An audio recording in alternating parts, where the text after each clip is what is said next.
আশা করব বন্ধুরা তোমরা সবাই ভালো আছো। আজকের তারিখ হলো 18/4/2024 বৃহস্পতিবার। পয়লা বৈশাখ থেকে প্রচণ্ড পরিমাণে গরম পড়েছে। আজও দিনটা তার ব্যতিক্রম নয়। আমি চলে এসেছি দুপুরবেলায় হুগলি নদীর তীরে। এখন সময় বাজলে দুপুর 2টো। তো তোমাদের আমি ছবিটা দেখাচ্ছি। এখন হুগলি নদীতে চলছে ভাটা, জোয়ার ছিল তারই একটা ছবি। আমার সামনেই আছে বজবজ ফেরিঘাট। দেখো, বানের দরুন বাউরিয়া ফেরিঘাট ক্ষতিগ্রস্ত হওয়ার ফলে বন্ধ হয়ে গিয়েছিল। আবারও ফেরি সার্ভিস স্বাভাবিক হয়ে গেছে। তো আমাদের চিরপরিচিত হুগলি নদী সমগ্র বাংলা তথা সমগ্র ভারতবাসীর একটি গর্বের বিষয়। তো তারই একটা ছবি আমি তোমাদের দেখাচ্ছি। দেখো, বাতাস বওয়ার ফলে কেমন করে জলের মধ্যে একটা অদ্ভুত তরঙ্গ সৃষ্টি হয়েছে।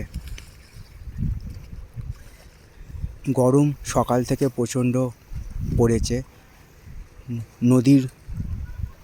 নদীটার সামনে আছে বলে গরম বাতাস বইছে, কিন্তু গায়ে লাগছে না। এর থেকে যত দূরে যাওয়া যাবে ততই গরম লাগবে, কারণ জল থেকে একটা ঠান্ডা বাতাস বয়ে নিয়ে আসছে। দেখো, দূরে আসছে একটা লঞ্চ বাউরিয়া ফেরিঘাট থেকে, বজবজ ফেরিঘাটে। ভিডিওটা এই পর্যন্তই রইল। সকলের জন্য শুভকামনা রইল আমার পক্ষ থেকে।